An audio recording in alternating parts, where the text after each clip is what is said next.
안녕하십니까. 절세달인 문길성 CFP입니다. 자, 오늘은 임원 보수 총액을 도대체 얼마를 해야 되는지, 뭐 이렇게 해도 거의 된다. 아니면 이렇게 하면 안 된다. 어떤 규정과 기준이 있어야 되잖아요. 그래서 그 부분에 대해서 오늘 말씀을 드릴 거고, 실제 사례를 가지고 여러분께 말씀을 드리도록 하겠습니다. 자, 먼저 상법 규정에 따르면 제388조의 이사의 보수는 정관의 그 액을 정하지 아니한 때는 주주총회의 결의로 이를 정한다 이렇게 됐습니다. 따라서 상법 규정의 절차에 의해서 우리가 주총을 개최를 하고 그 주총을 통해서 이사의 보수의 한도를 정하는 게 필요합니다. 자, 대법원에서는 정관 또는 주총회에서 임원 보수 총액 내지 한도액만을 정하고 개별 이사에 대한 지급액 등 구체적인 사항은 이사에 위임하는 것은 가능하다 이렇게 되어 있습니다. 자, 결론적으로 말씀을 드리면 정관에다가 총액의 한도, 이사 보수의 총액의 한도를 정하고, 예를 들면 20억, 20억, 10억이면 10억 이렇게 한도를 정하고요. 그 한도 내에서 이사회를 통해서 이사의 보수를 정하는 것에 대해서는 위임이 가능하다는 거죠. 하지만 전체적으로 뭐 한도도 없이 그냥 뭐 이사에서 포괄적으로 다 정하는 것은 허용되지 않는다라는 겁니다. 그래서 우리가 판례를 통해서 임원의 보수가 어떻게 또 부인이 되는지 그 기준점에 대해서 한번 알아보면 굉장히 우리가 빠르게 알아볼 수가 있을 것 같은데요. 자, 먼저 대법원 2017년 판례 사례로 한번 알아보도록 하겠습니다. 자, 첫 번째는요, 해당 임원 보수의 총액이 법인의 영업이익에서 차지하는 비중과 규모에 적정해야 된다라는 겁니다. 대략적으로 임원 보수 총액, 이 기업 같은 경우에는 대략 5억이었는데요. 영업이익이 대략 30억 정도였습니다. 2021년 작년 기준이에요. 자, 근데 어느 정도를 적정선에 보고 있냐? 대략 영업이익에서 20에서 30% 정도, 20에서 30%를 적정 수준으로 보고 있다는 겁니다. 따라서 이 기업 같은 경우에는 약 영업이익 30억이에요. 그래서 뭐 20%도 안 되죠. 총 보수가. 그래서 이 기업은 영업이익에 비해서 차지하는 비중이 적정하다라는 거죠. 자, 이번 내용은 약간 비슷한 부분인데 이 부분도 이따가 좀 알아볼 거고요. 자, 2번 다른 임원들 또는 동종업계 임원들의 보수와 현저한 격차 유무를 따져본다.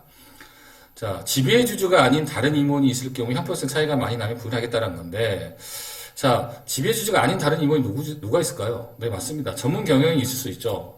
주주는 아닌데도 경영에 참여하는 임원이 있을 수 있죠. 그러나 대부분 중소기업 같은 경우에는 어떻습니까? 대부분 가족법인이죠. 그렇기 때문에 임원은 역시 또 가족이 하는 경우가 많고요. 그래서 이 기업 역시 가족법인이기 때문에 다른 어떤 비지배 주주가 없고 그런 임원이 없어요. 그래서 이 부분에 따라서 적용될 그런 기업은 아니었습니다. 다만 혹시나 이 유튜브를 보시는 법인의 경우가 만약에 지배주주가 아닌 임원이 있다. 근데 그 임원과의 또 대표이사의 현장 격차, 그죠? 뭐 적정한 격차는 괜찮습니다. 현장 격차가 있다. 이런 부분에 대해서는 또 부인할 수도 있다라는 부분, 이런 기준점을 잘 판단해야 될 것 같고요.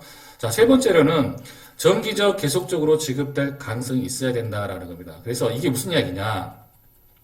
예를 들어서 일시적으로 영업이익을 감소시키기 위해서 지급하는 보수는 부인하겠다는 겁니다. 한 법인이 갑작스럽게 많은 이익을 냈어요. 그러면 어떻게 돼요? 이 영업이익을 좀 감소시키기 위해서는 임원의 보수를 많이 책정할 수밖에 없잖아요. 그래서 갑작스럽게 많이 이렇게 뭐 임원의 보수를 책정한다거나 그러면 안 된다는 거죠. 자, 영업이익이 많이 났을 때는 성과금으로 그 부분만큼을 보상할 수 있는 그런 규정을 만들어 놓으면 됩니다. 굳이 임원의 보수를 늘려서 이렇게 부인당하거나 이런 사태를 발생시킬 이유는 없다라는 거죠. 이 회사 경우에는 일시적으로 지금 보수가 지금까지 없었어요. 그래서 특별하게 문제점이 없는 걸로 좀 보여졌고요. 그 다음에 보수의 증감 추이 및 법인의 영업이익 변동과의 연관성. 그러니까 임원의 보수가 법인의 영업의 이익과의 연동을 시켜버리면 오히려 약간의 자승자박의 경향이 있습니다. 무슨 이야기냐?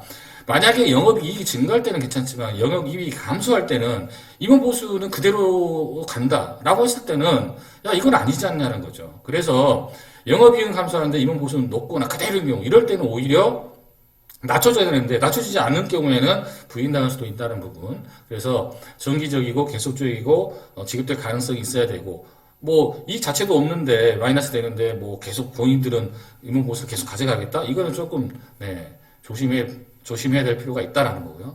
자, 네 번째로는 보수의 증감 추이 및 법인의 영업이익의 변동과의 연관성을 따져보겠다. 영업이익은 감소하는데 임원 보수는 높거나 그죠? 그대로인 경우를 따져보겠다. 좀 전에 말씀드린 것과 똑같죠. 영업의 이익을 감소시키기 위해서 지급한다. 보수를 높여서. 이것도 문제가 되고, 또, 영업이익이 진짜 마이너스로 좀 떨어지는데도 불구하고도 임원 보수 그대로 있다거나 이런 것들은 안 된다는 거죠. 그래서, 이 회사 같은 경우에는 영업이익 연동하는 보수나 상여가 없습니다. 그래서 큰 문제는 없어 보여요. 다만, 이 기업 같은 경우에는 조금, 영업이익의 어떤 기복이 좀 있습니다. 기복이 있지만 약간 우상향하는 그런 추세에 있는 그런 기업이었어요.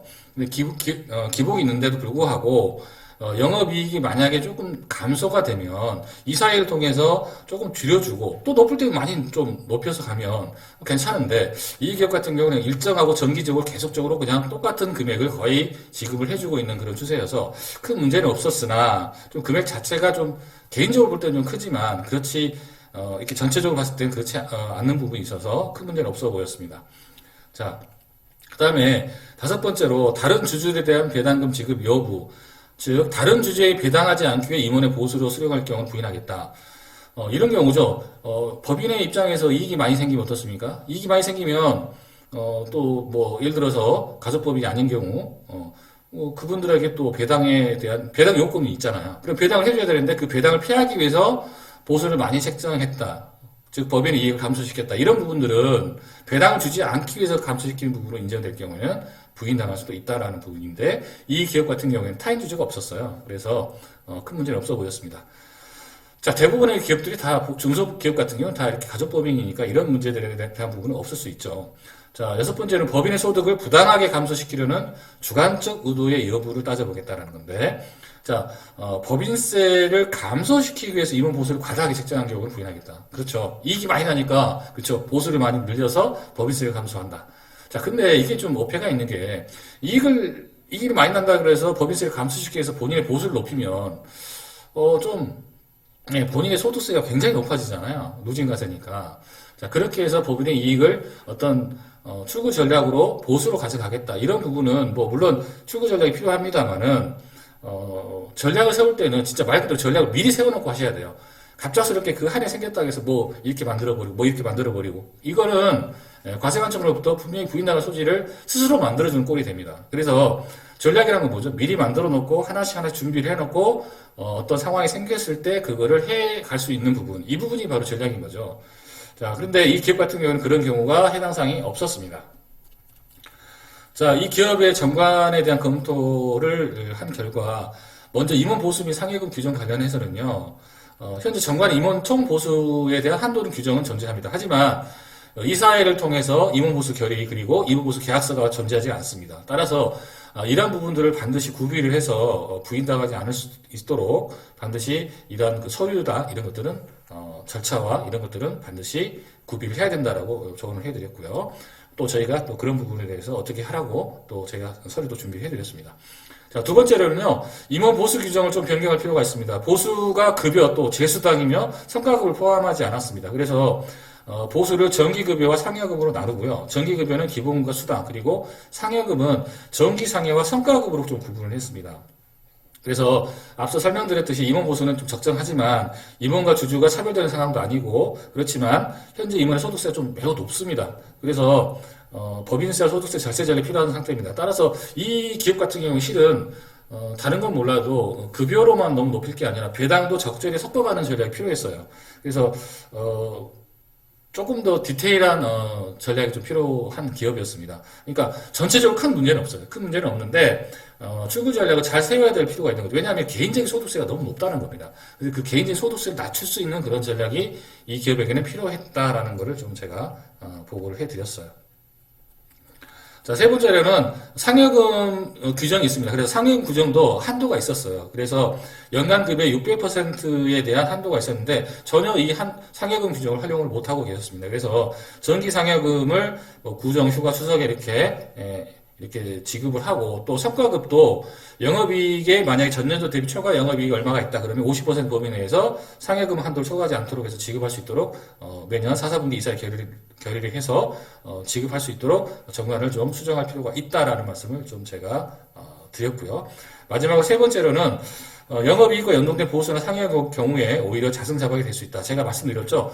너무 영업이익과 연동된 그런 규정을 만들 경우에는 만약에 영업이익이 떨어질 경우에는 또 감소가 되는 부분이 있거든요. 그래서 일정하게 하면서도 성과급을 좀 활용하는 전략들이 좀 필요하다. 좀 결론적으로 임원 보수 같은 경우에는 너무 보수로만 너무 많이 갈 필요는 없지만 배당 정책도 같이 플러스해서 추구 전략을 짜야 된다라는 부분. 그리고 성과금을 이 기업은 좀 기복이 좀 있는 그런 기업이었습니다. 영업이익이. 그래서 좀 우상향하면서 좀 기복이 있는데 이런 부분들을 좀 활용할 수 있는 게 성과급 제도입니다. 그래서 성과급으로 좀 제가 유도를 해드렸고 그 다음에 좀 장기적으로 봤을 때는 배당도 해야 됩니다.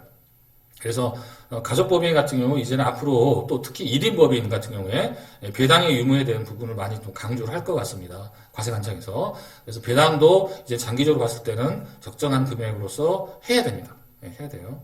자. 그리고 이제 퇴직금 지급 규정 관련도 제가 이제 검토를 했었는데요. 여기 보니까, 현재 지급률이 이제 2배수로 전체가 다 되어 있어요. 그래서, 이분 같은 경우에는 2011년 이전에 설립된 기업이거든요. 법인이. 그래서, 5배수, 3배수, 2배수로 수정할 수 있도록 말씀을 드렸고, 3년 청구별 연평균 환산액도 각각 기간별로 적용할 수 있도록 어느 기간에 이런 식으로 제가 다 규정을 검토를 해서 다 알려드렸습니다. 절차도 알려드렸고요. 또 어떻게 해야 되는지 부분에 대해서 제가 알려드렸습니다. 자, 크게 보면은 이 기업 같은 경우에는 큰 문제는 없어 보였어요. 하지만 출구 전략이 너무 급여나 보수로 집중될 경우에는 세금이 과다하게 발생이 됩니다. 그래서 2천만 원 범위 내에서는 아시다시피 금융소 종합과세가 되지 않기 때문에 그런 전략도 세울 수도 있고 또 설사 2천만 원이 초과된다 해도 배당세액 공제를 받기 때문에 큰 세금의 증가는 없다. 어느 정도 일정 부분 올려도. 그래서 그런 부분 적절하게 세우는 구간이 있습니다. 그 구간으로 세금을 가장 절세할 수 있는 부분으로 저희가 편성을 해드렸다라는 부분 좀 말씀을 드리고 싶습니다. 자, 이상으로 제가 임원 보수에 대해서 어떤 기준을 하게 되면 마음대로 할 수 있는지에 대해 설명을 드렸고요. 이 강의가 만족스러우시면 구독, 좋아요, 알림, 그리고 SNS 전파 꼭 부탁드리겠습니다. 감사합니다.